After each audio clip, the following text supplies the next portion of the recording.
Chris. Hello, Arne. I'm happy to see you. But today, the tables have turned.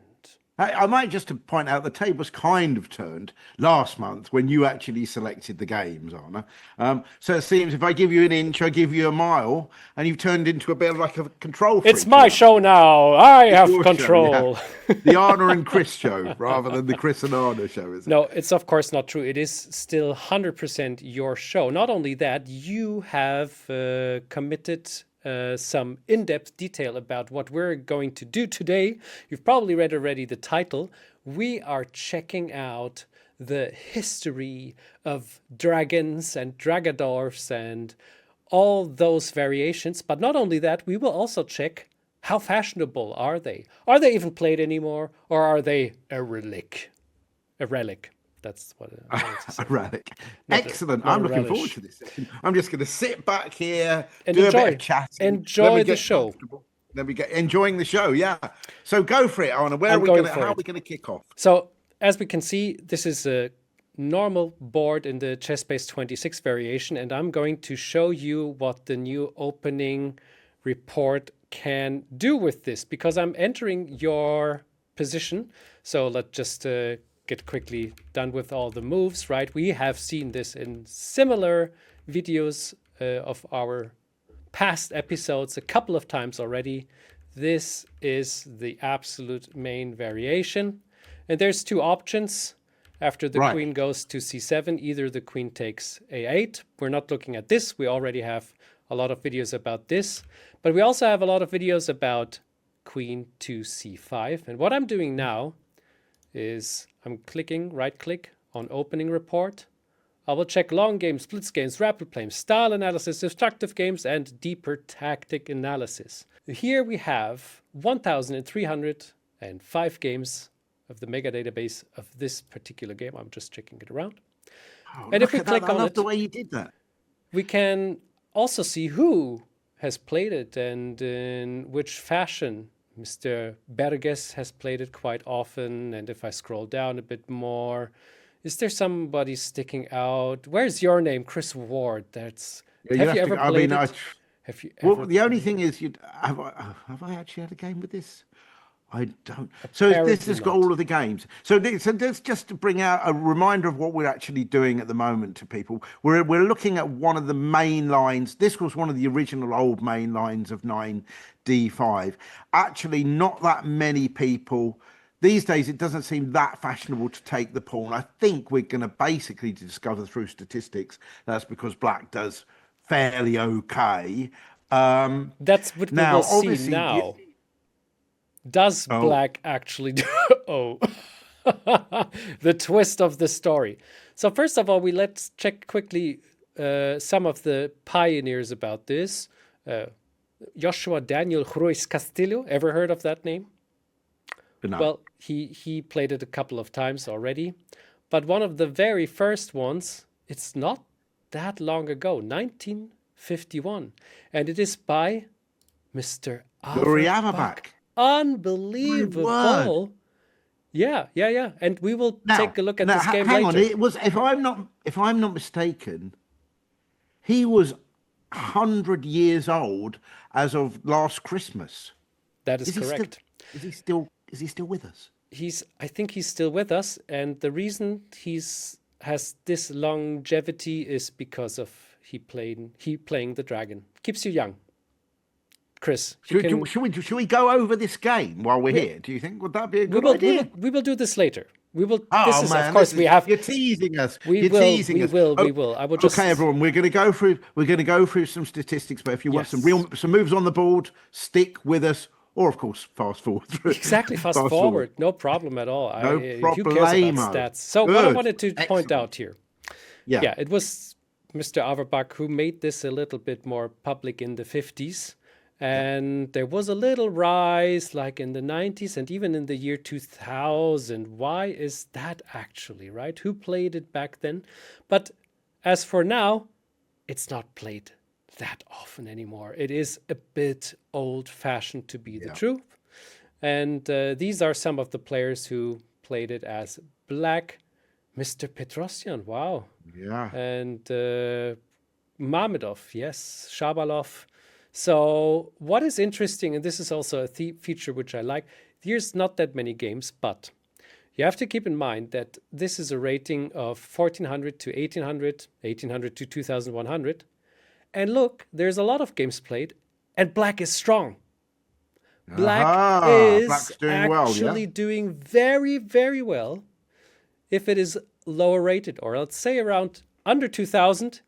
And you should try to play this as black. Now, hang on, explain this to me. So this 46% in orange there, score, is that from a white point of view? That is correct. So white won, of course, a lot of games, but black won the majority So of the basically, games. I'm figuring out that makes it 54% for black in actual fact. That is correct. My maths is pretty good. How do you know my maths is not to be underrated? I never knew until today.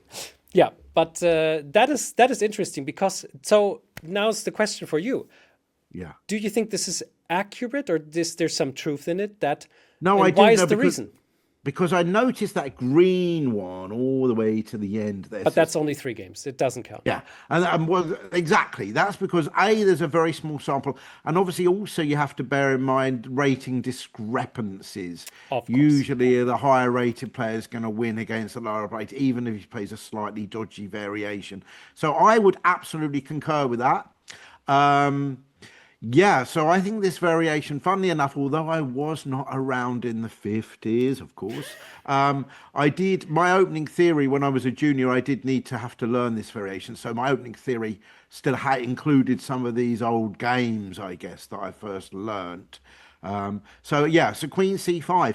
And although you might not have seen any of my games on the database, what you have to remember is I played many games like in junior tournaments and weekend congresses over here, which would never have made it to the databases. Absolutely. I would go along with that. I'll quickly have to do one last thing because this is one of my favorite features nowadays. Oh, great. It's also the favorite feature of the inventor, Matthias Wöhnweber, the one who made this program, after all. Oh, brilliant. It's finding the tactics. And that means if I click on We love tactics here. Arne. So here, and this is where I turn the tables. Chris, your turn. Find the tactic here for black to move and win. Oh my gosh. Yes. Okay, it's happening. Wow. So which one am I doing? This one here. Because that one here? Yeah, this is black to move, and yeah. Oh my gosh, so there's a pawn on A2 which could potentially go. Hang on, can we even do that?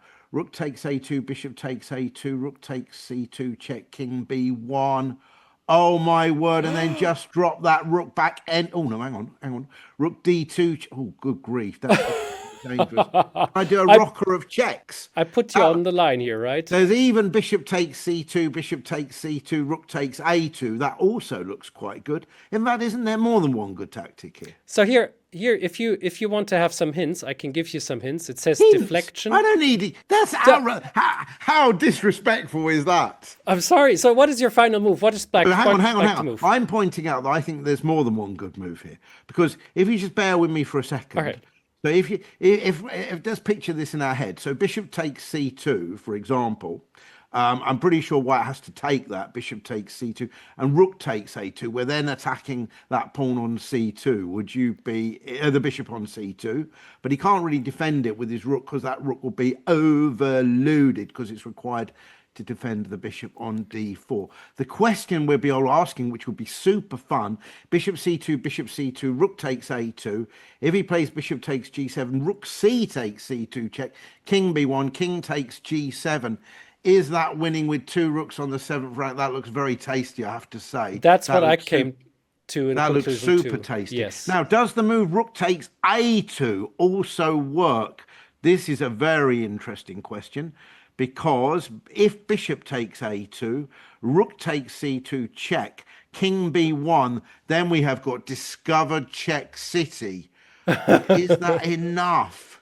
Is that enough? We got lots of, we could go, well, maybe, can you see a good discovered check there? I don't see it. No. So we've got bishop takes C2. I think we've certainly got enough for a draw because we could go rook D2 check, actually. Yeah, but we don't want to draw. We want to win. Oh, okay. Hang on, So, rook D2 check king. hang on. I think that probably is winning. But anyway, Well, no, I won't interrupt your.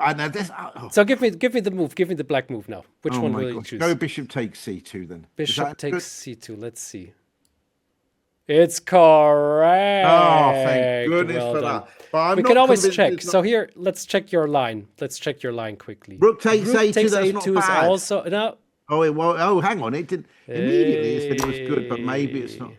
Was my calculation correct? And why is it not working? Oh, Bishop takes that's exactly what we're G7. saying. Yeah. Oh, Rook. I see. He didn't take that first. He took that.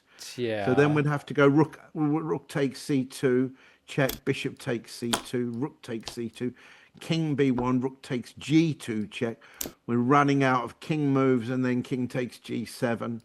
Exchange for a pawn. Yeah, probably that's not great. Yeah, so that's why we missed the intermezzo. Bishop takes g7. But you were right. You were right. Yeah, see, I was kind of right, but I think the bishop takes c2 was, one of my first choices. So I love this so much because this is your personal tactical training as a dragon lover for any variation you have. Is it just randomly? How is it picking these tactics? Has it gone through every game? It's gone through all those 1,300 games and picks the ones which have tactics. Not all of them are really, really cool, but most of them are very, very good. This is an easy one. I think I should just take here. Yeah. Oh man, we've got a checkmate on a1. We've come across that one on several occasions. Yeah, I think so. But so all of this you can do. Okay, let's keep on though, because otherwise we don't have enough time and the show. Oh yeah, keep going. We take our next variation, which you gave to me. So for this, I will just start a new game, and I will put this in. So this we have had a lot of times too.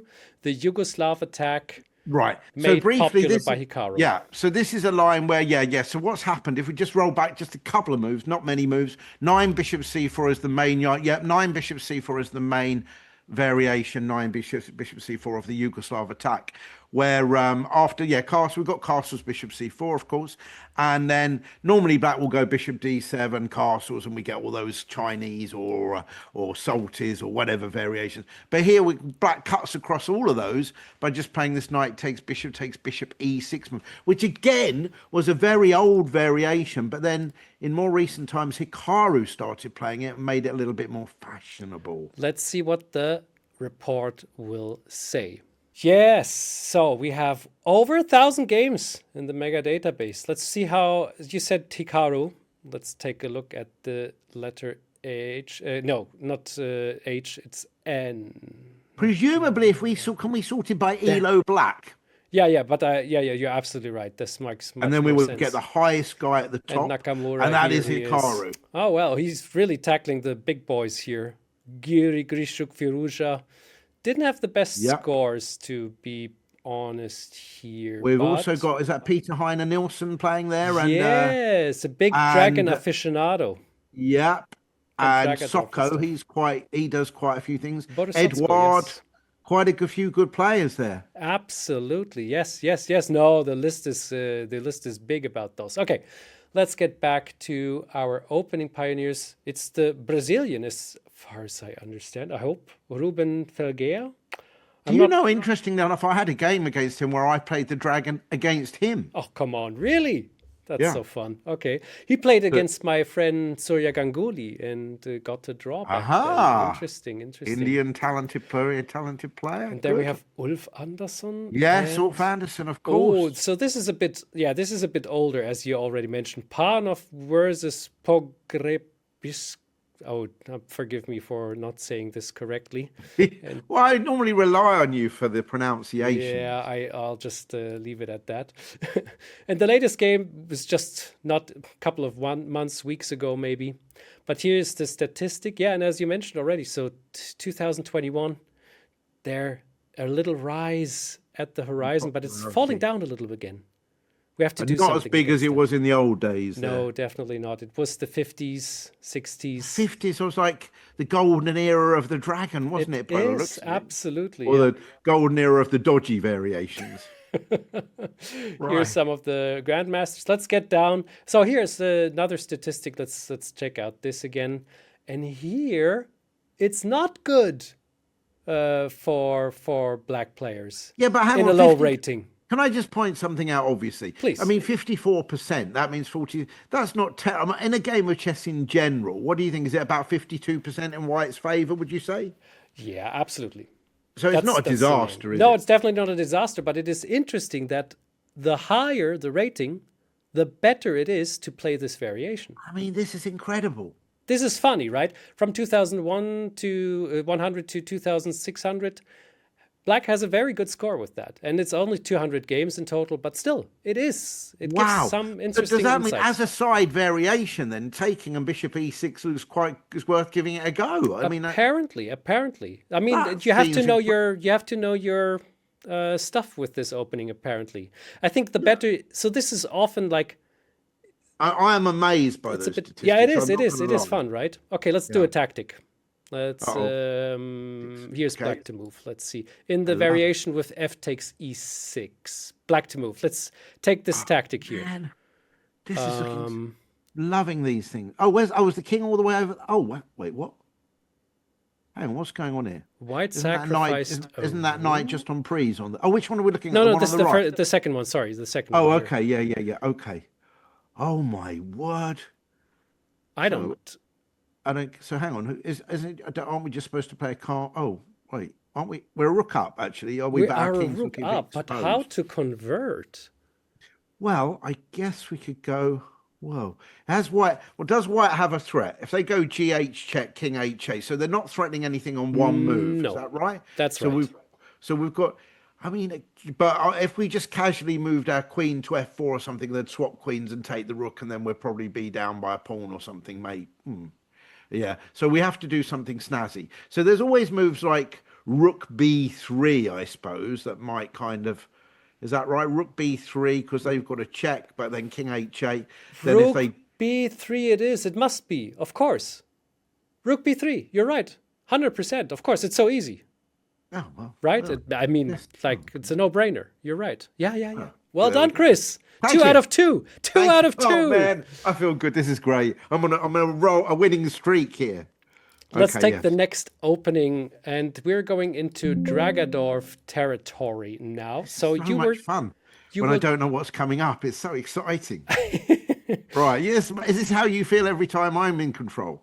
Often enough. So this is actually not Dragodorf, but it goes with the move h5. So we are at the Hungarian Dragon. We are in the Hungarian, which everybody knows is super popular these days. Who was the guy characterized by, not Jabov, who was the young talented guy?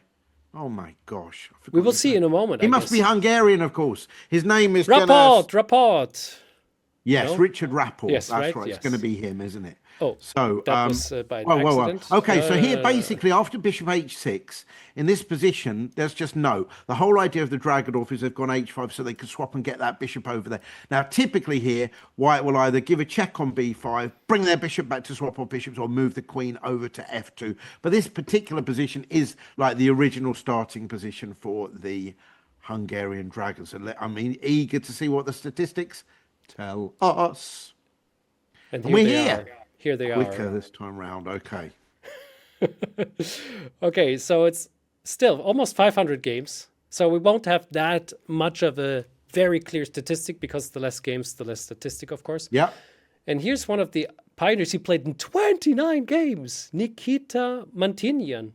Wow. Yeah. I mean, it looks like it's almost all Title Tuesday games, but he loves it.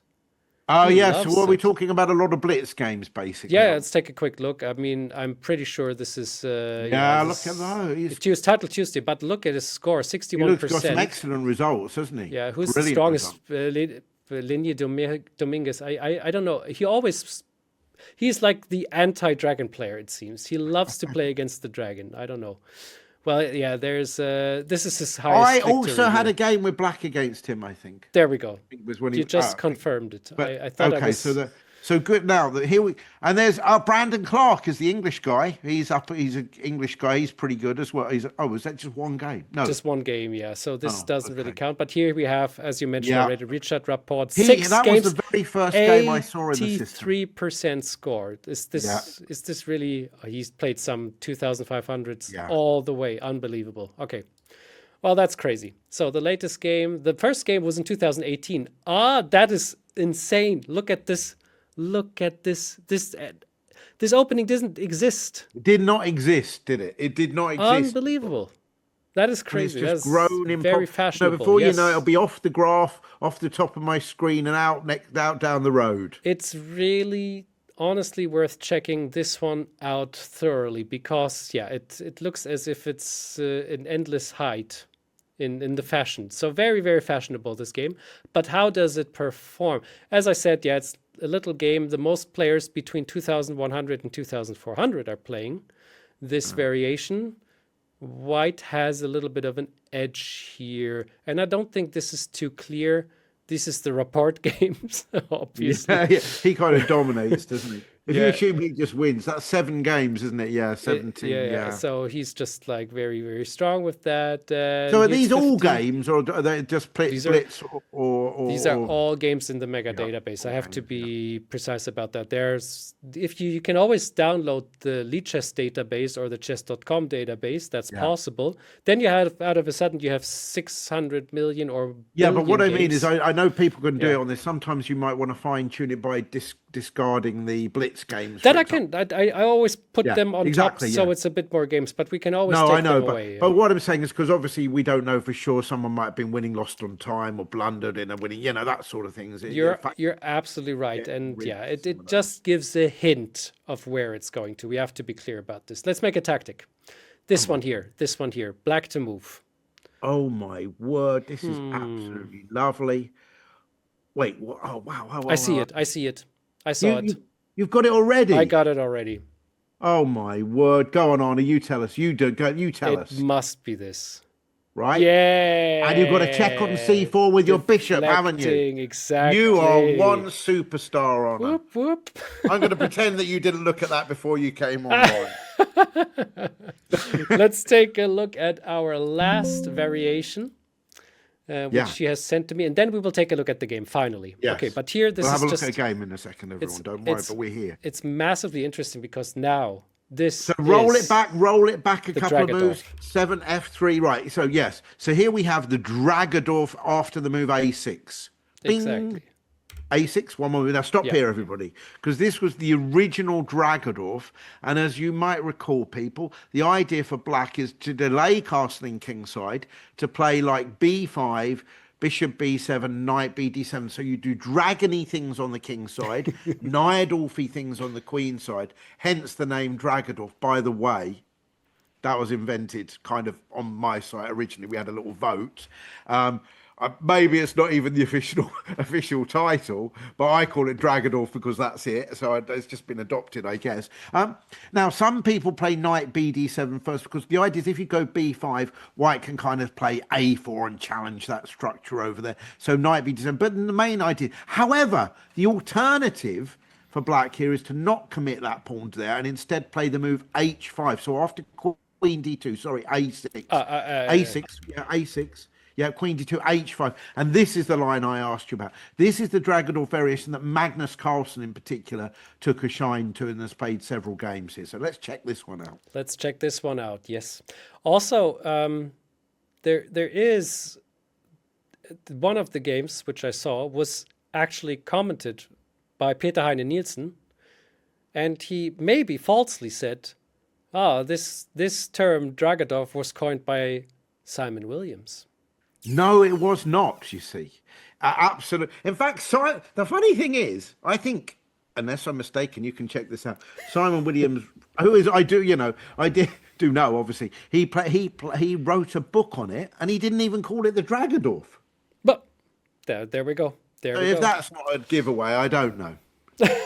So he was wrong, Peter Heine. Next time I see Peter Heine Nielsen, I shall set him straight. Anyway, the fact is, here we go. Right, we've got an opening report. This is brilliant. H5. And it's almost 1,000 games. So this is already telling you something. Yeah. And when we're looking at the opening pioneer, Alejandro Hoffman, played 6 games and won almost each of them. Wait, but against whom, huh? And who is this guy even? Oh gosh, there's some stronger ones. He drew There's a draw, Korneev, Perez Ponsa, All right. Okay. Well, Unbeaten. He's unbeaten in this unbeaten. line. Yeah, that's true. So fair enough. Yeah, you can't argue with that. No, not really. Not really. So was that it 2015? No, that was when he first played it. When he first played, but look at this. The earliest Right. game was from 1950. Right. It was played in the former East Germany. But probably, I don't know. I don't know. And So the it was latest, played and then seemingly forgotten about for a while. And yeah, now it's- I actually didn't. So it was a game back then in the 50s and 60s yeah. as well. And then it became popular. Magnus, the trendsetter. So to be fair, they could have given it a name back in the old days that we've just forgotten about. That's probably the real name. Yeah, it could have been the Burkhard Kauder opening Yes, variation. exactly. I don't know. And here we have Mr. Nakamura one game. Carlsen played 5 games. And here's what I wanted to point out. Peter Heine Nielsen has some commentary about this game. The so-called Dragodorf, as the name indicates, a hybrid between the Dragon and the Najdorf, a well-known Simon Williams specialty. Okay, I was wrong. Right, so he never said that's right. I was wrong. He's played it quite a lot, yeah. He alternates, funny enough, between the French defense and the Dragon variations. Which goes, yeah, it goes in funny. You're going to say hand in hand, but you're making that up. That's not completely different. It is absolutely different. So, what about the stats? Oh, look at that. So, this is another opening which not bad, generally. Not no, bad, definitely not bad at all. But particularly in that kind of area of 1800 to 2100. That's a black opening. You should. I mean, is that play. the kind of majority club? That's probably what's the most common band of chess player do you think these days? Is it that is here? That is here. So That's lower is the most. But is that online biggest player really, or in general in tournament play? Let's take a quick look.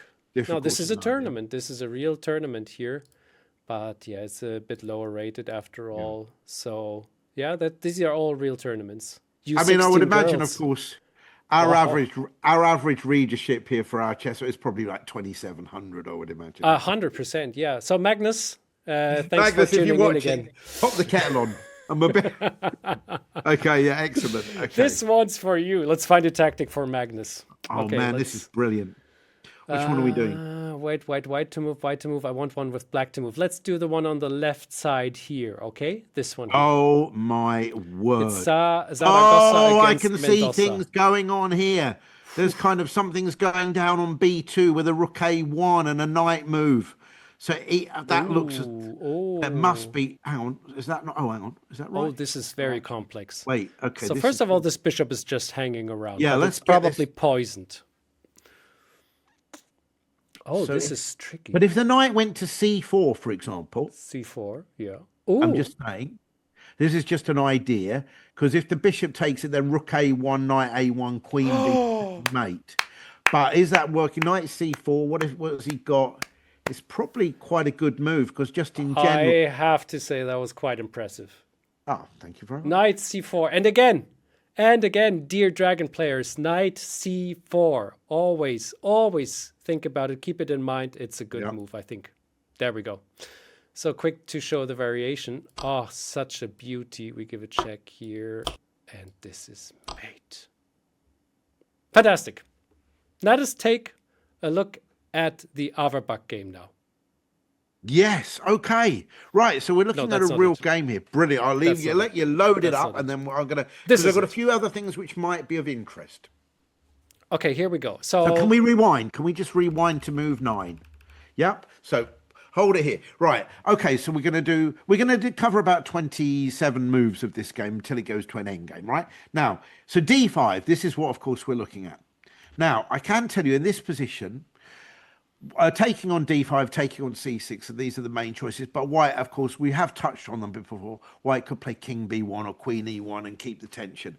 Now, in this particular game, white played Knight takes C6. Now, without actually playing it, that's actually an inaccuracy. Not a lot of people know this, but particularly you'd think at this stage most white players would know what system they're going to go for anyway. So you can say, how can it be an inaccuracy? But I'm going to show you. But normally, I'm telling you, if they're going to accept the pawn, they should go e takes d5, knight takes d5, and then knight takes c6.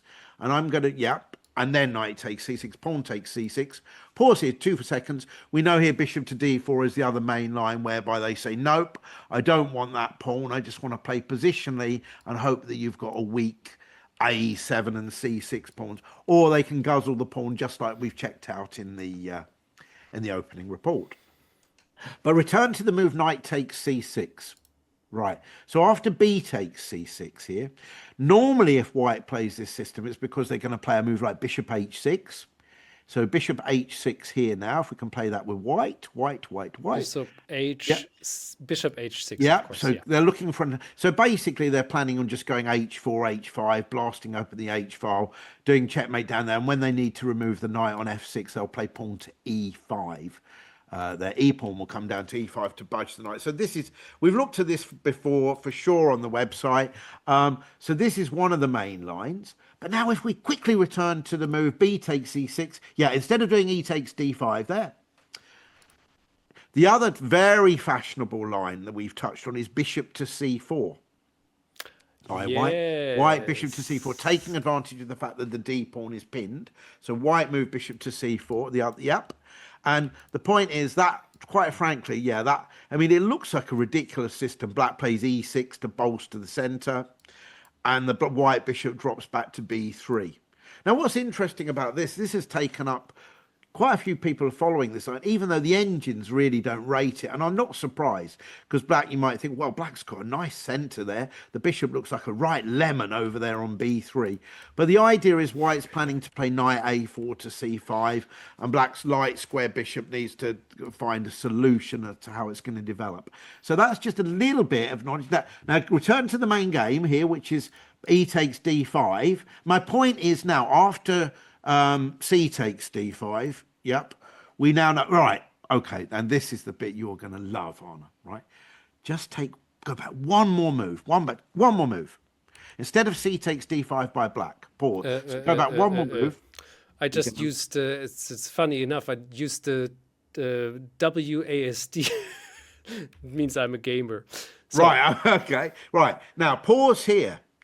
You'd think this is it. Everyone's going to say, well, surely black's going to take that pawn on d5. But actually, if white has done this move order, black has another option, which is quite interesting, which is to play the move queen a5. Queen a5. And if white says, thanks, I'll have that pawn, d takes c6, then bishop to e6. And this is actually a really sharp line here. So black has suddenly got mega attacking possibilities with rook a, b8, trying to get down there on a2, on b2, the even d8. Fine. So this is a possibility which, by playing the move order that they do, white has allowed this to be played. Yep. Now, of course, in our main game, black just simply takes back on d5. Now, the whole point is really, now they've committed to this, white has to really take the pawn. A bishop h6 move would be silly, really, because there's no e4 to e5 left anymore, because they've swapped off that pawn. So so now they've got to take it, and queen takes, and now we're back to the line we discussed. We, of course, know black's not going to want to swap off the queens. They're a pawn down. They do want to keep. And here's where we don't need to discuss queen takes a8. We've actually looked at that in one of our shows before. Yep. But it's the move. Queen c6 would be a nice gift. So queen to c5 is the move played. And we're going to follow a game. Was this the first game? I can't remember if it was the first game ever in this line. That was the first game ever in this line. Right. It is so fun. I mean, and this game is top quality. So basically, again, black's going to say, no, thanks, I don't want to swap with the queens. It's also possible to go queen b8, which looks a bit duff.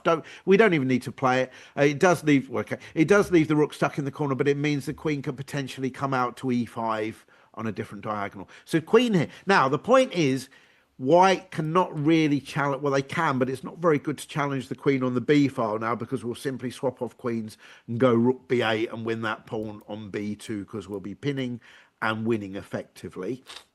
So white, of course, white needs to guard the b2 pawn, so that's where the queen drops back to a3.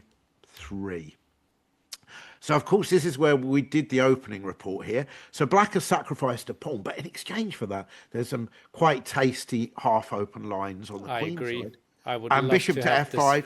Yeah, bishop to f5 flows naturally here. So it pressurizes not just b2 before, but now c2 is pressurized with the obvious plan of bringing the f rook over to c8. White needs to get some sort of defense to that, so plays bishop to c4. Maybe bishop to d3 is a better move. I don't know, but bishop to c4 is certainly played with the intention of kind of offering some sort of support over here. Rook fc8, again, a natural looking move, and the bishop dropped back to b3. So you can see here that there's the verge of tactics appearing, the likes of which we've just been looking at. I love this next move, a5. Love it. So the idea is black is clearly threatening to play pawn up to a4 to remove that bishop. So which, of course, is doing not only a job of shielding b2, but it's doing a real life job of protecting c2 at the moment. And to take that pawn on a4 would be asking all sorts of trouble. The queen would be overloaded. It would be pinned. It's unthinkable to be able to do that, you would imagine. So white played the move, yeah, rook d2 in this position here, offering some support to the c2 pawn. And now black played queen c7. Back again. Back again. So, of course, we're now again looking maybe at playing the move a4. And in fact, white plays g4, I better get rid of that bishop over there. Very logical. Yeah, I mean, did we have... Yeah, so we had some pretty good threats. Yeah, a4 was a pretty good threat. Now, after g4, the interesting thing there is that black plays, of course, a4. Now we get some tactics. I have to say, that was a pretty good move. That's the coolest move ever, yeah. Pretty cool move. Now, I wouldn't like to say that, you could be accused of cheating if you played that move in the engines, but I can certainly tell you that back in 1951, there were no engines to be using. So this was pure, undisputed, excellent play. So the idea, of course, is that the bishop is required to protect c2. So kind of moving it to d5 isn't really going to cut it. So, of course, white wants to take on f5, but then a takes b3 is going to be painful in the extreme. So he plays bishop takes f7 check. Absolutely seems absolutely fine. This, by the way, is a really good game. Really good game. King takes f7 and g takes f5. So that's pretty much forced. After which black says, no, rook a b8. Thanks very much. I'm carrying on with my queenside pressure. White was just about to go like, that's... Yeah, I mean, what I love about this particular game is that you might think that there's, the king's exposed on f7. But the reality of the situation is that there's not even a check available to white because that queen is stuck over there on a3. It can't go to b3 because of the pawn or the rook, of course, and it's just not cutting it. F takes g6 check. Why not? May as well do that. And h takes g6. So now we have a little bit of a problem, which is that b2... Oh, no. Oh, pardon. Yeah, b2 needs to be protected. Yeah. So what is going on? And let's just pause and see if we can see any real solutions here in this position. For white... yeah, how are they going to deal with things in this particular position here? I think it's almost time to give this pawn up, but that is also difficult, right? Queen d3 is something which comes to mind. c3 looks terrible.